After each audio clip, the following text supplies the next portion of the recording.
Tetapi setelah di posisi di usia sekarang, saya baru sadar bahwa kita nggak bisa disenangi semua orang. Iya. Sebenarnya nggak ada yang peduli juga kan kita akan seperti apa. Contoh nih, hari ini kita ketemu, Hartono pakai baju apa, mau pakai baju apa ya, kita sebenarnya ya nggak ada urusan gitu loh. Kalau dulu umur 20-an kan kita kalau coba hal baru, nothing tulus ya. Iya, betul. Kalau gagal harus bangkit lagi. Tetapi banyak waktu dulu itu saya selalu berpikir kalau gagal bangkit lagi langsung bisa sukses, enggak juga. Misalnya sekarang nih, gue pengen punya gaji katakanlah 10 juta. Waktu gue udah punya gaji 10 juta, itu udah gak akan seseksi waktu sebelum gue punya. Hai guys, welcome back to channel kami, Hubungan Manusia, dengan gue Desmond. Dengan saya Hartono. Nah, kali ini kita obrolin tentang... Lu sekarang udah usia berapa, Har? Hampir 30. Hampir 30. Gua udah 30 sih. Akhir tahun nanti baru ulang tahun lagi.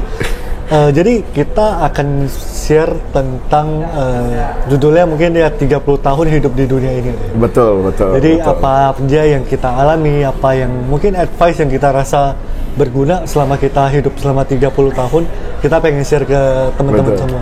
Jangan-jangan Mon, nggak ada yang nyangka kita 30. Mungkin kelihatannya 40. Jangan.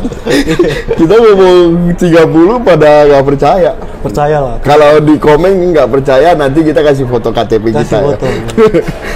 Nah, pertanyaan pertama gue nanya lu dulu ya, dan habis itu baru gue jawab. Jadi pertanyaan pertama tuh,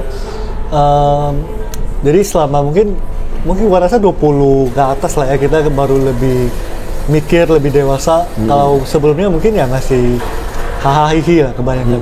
Nah, kira-kira advice terbaik apa, Har, yang pernah lu dapat selama ya 20-an sampai usia lu sekarang gitu? Yang sekarang ini lah ya. Yang mungkin lu rasa bisa berguna lah untuk yang nonton juga gitu.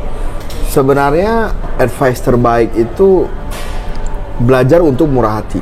Belajar untuk murah hati, maksudnya gimana? Jadi murah hati itu sebenarnya simple sih. Sebenarnya lebih kedengarannya simple, tapi lebih banyak aspeknya daripada yang kita kira. Jadi belajar murah hati itu contohnya kayak gini, kayak kalau seandainya teman kita butuh curhat, kita hadir. Seandainya kita rasa bisa bantu orang, kita bantu. Mungkin lebih ke arah kayak ringan tangan, gampang bantu orang apa gitu. Terus kayak seandainya kalau kita bisa kasih lebih ke orang, kita kasih gitu. Kalau kita lihat sesuatu dari orang, kita... Tapi itu tuh maksudnya efek untuk di hidup kita tuh apa? Setelah lu terima advice itu dan lu lakukan tuh, efek ke hidup lu tuh apa? Biasanya gini, paling gede tuh efeknya itu yaitu kita itu lihat segala sesuatu itu lebih beda dari orang. Contoh, seandainya kita bisa bikin YouTube channel gini lah. Mungkin orang itu gak kepikiran, oh bisa loh bikin YouTube channel kayak gini, ataupun kesempatan-kesempatan di luar sana kita bisa coba kerjakan gitu loh. Jadi dengan kita lebih murah hati, kita tuh punya pikiran yang lebih terbuka. Dan juga kalau murah hati itu bukan berarti kita lebih hebat, dia lebih rendah, kita kasih dia, enggak juga. Jadi salah satu aspek dari murah hati itu yaitu kita anggap itu setara sebenarnya. Cuman ini duit mungkin kok dipakai lebih berguna. Jadi kita perasaan kasih berlebih gitu kali ya? Betul. Bukan berarti dia lebih rendah, enggak juga. Ambil contoh ya, seandainya kalau kita itu pergi makan hotel bintang 5, yang layanin kita kebetulan manajer F&B-nya, seandainya kan sebenarnya belum tentu loh kita penghasilan kita lebih gede daripada manajer F&B-nya. Tentu. Tapi kan ini itu adalah sebuah tanda token of appreciation, maksudnya gila kerja bapak bagus banget, ini loh kita tandanya menghargainya. Nah itu juga murah hati, maksudnya walaupun kita tahu dia lebih hebat, tetapi di case-case tertentu ini duit bisa bikin orang lebih senang. Jadi kita juga kasih gitu. Jadi nggak selalu harus kayak kasihnya cuma ke pembicaraan apa, nggak juga gitu loh. Dimana kita rasa uang ini berguna untuk bisa bikin bahagia orang, kita kasih. Nah, dengan punya pemikiran yang terbuka, akhirnya kita bisa lihat, oh ternyata jadi manajer F&B di sebuah hotel bintang 5 juga gak jelek. Nah kita lebih bisa relate gitu loh. Satu, kedua, biasanya cari teman gak terlalu sulit, gampang bergaul. Itu salah satu efeknya juga. Jadi kalau seandainya kita ketemu teman, kita rasa dia lagi haus, kita beliin minum gitu ya. Cuman ya jangan kemurahan hati kita lah ya, kita jadi lebih kreatif. Betul. Lebih peka gak sih kayaknya? Lebih peka, betul. Sensitif, bener Mon. Salah satu aspeknya itu sensitif, yaitu kalau sana lu lihat nih, orang itu kayak datang capek banget. Otomatis kan dia butuh duduk. Nah, kita berdiri, duduk aja dulu nih. Lu kan baru datang dari mana gitu. Lu duduk aja duluan. Nah, gitu. Jadi itu sih, itu yang sering bikin kita itu jadi gampang deket sama orang, gampang ngobrol. Nah, gitu sih. Kalau lu sendiri, Mon? Gua sendiri ya, advice terbaik yang gue dapat selama usia 20-an sebenarnya sih banyak banget ya. Kalau dipikir sih banyak banget. Memang banyak banget sebenarnya, Mon. Kalau dipikirin satu, gua rasa itu tentang terima diri kita apa adanya. Sebenarnya sih di usia 20-an itu tuh yang paling sulit di gua sendiri itu masih mencari jati diri sih ya. Jadi tentang kerjaan, tentang hidup, tentang keluarga itu kan kayak semuanya ini masih luntang-lantung lah. Masih luntang-lantung. Kita masih bingung ntar banyak yang dikhawatirin ini itu. Lalu maksudnya ternyata semua jawaban itu ada di diri kita. Yang kita ini selama ini selalu sibuk nyari keluar. Kita pakai barang ini supaya kelihatan lebih bagus, atau latih diri kita untuk bisa sebuah skill untuk bisa kelihatan lebih menjual atau apapun itulah, atau kita post di sosial media biar dapat like atau apapun. Sebenarnya ternyata itu tuh dari luar itu semuanya itu pelan-pelan memudar. Apa yang selama ini kita andalkan, apa yang selama ini kita rasa akan kita jadiin, kita rasa penting banget, ternyata lama-lama semuanya itu ada di dalam diri kita. Maksudnya kayak kita itu butuh ya menerima diri kita sih. Apa yang ada sekarang itu tuh udah pas. Maksudnya mungkin kepercayaan diri itu nggak dari faktor luar gitu. Jadi itu dari diri sendiri. Apapun yang kita punya saat ini, apapun yang kita bisa, itu tuh udah cukup untuk diri kita saat ini. Jadi jangan selalu merasa diri itu kurang. Jadi mungkin di awal-awal itu sering merasa kurang, selalu bandingin, selalu itu tuh sangat-sangat mengganggu. Tapi di saat kayak gua udah mulai bisa terima diri, lalu juga mulai enggak bandingin, juga bisa ikut happy waktu lihat orang lain berhasil. Nah itu tuh percaya diri mulai naik, lalu juga lebih happy aja sih. Lebih berasa lah ya. Jadi udah nggak ngandalin yang di luar, tapi mulai melihat ke dalam. Nah ini butuh proses lah. Butuh waktu lah. Ya sampai akhirnya bisa dapat itu. Nah kedua nih Har. Apa yang waktu 20 awal sampai 20-an itu kayak lu rasa tuh penting banget hari itu? Lu kejar mati-matian lah mungkin, atau lu tuh sangat-sangat terganggu kalau itu gak dapet gitu. Tapi ternyata sekarang itu lu mulai melihat, kok gak sepenting itu ya gitu ternyata. Sebenarnya posisi jabatan dan nama baik. Jadi dulu itu awal-awal memulai karir itu pasti kita pengen jabatan kita di puncak. Pengennya kan gitu ya. Nah ternyata setelah capai di puncak itu ya udah gitu aja gitu loh. Maksudnya ya cuma kayak gitu doang gitu loh, gak ada apa-apa juga gitu. Yang dikerjakan juga gak jauh beda. Nah itu paling berasa posisi. Terus nama baik. Kita kan pengennya dikenal itu sebagai orang yang berintegritas Tetapi setelah di posisi di usia sekarang saya baru sadar bahwa kita nggak bisa disenangi semua orang. Pasti ada yang itu. Karakter tetap penting, integritas tetap penting, tetapi bukan untuk menyenangkan orang. Untuk biar orang itu nyaman dengan kita aja. Contoh, kenapa kita itu kalau bikin janji selalu datangnya tepat waktu, ya biar orang seneng, orang nyaman. Tapi bukan berarti biar dianggap orang Hartono itu orangnya tepat waktu. Nah itu nggak bisa terlalu diandalkan. Karena seiring berjalan waktu ternyata banyak juga orang beranggapan kebalikannya gitu loh. Kayak Hartono orangnya walaupun datang tepat waktu tapi pakaiannya nggak rapi gitu. Jadi nggak bisa selalu itu tuh yang terbaik gitu. Nggak bisa case itu by case juga. Terus juga kita pengennya dianggap maksudnya orang yang bertanggung jawab terhadap kerjaan kita. Tetapi kan pasti banyak juga yang merasa bahwa kita itu gak bertanggung jawab.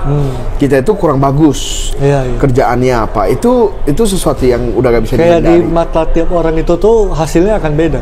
Betul. Lebih ke kayak lakukan yang terbaik aja.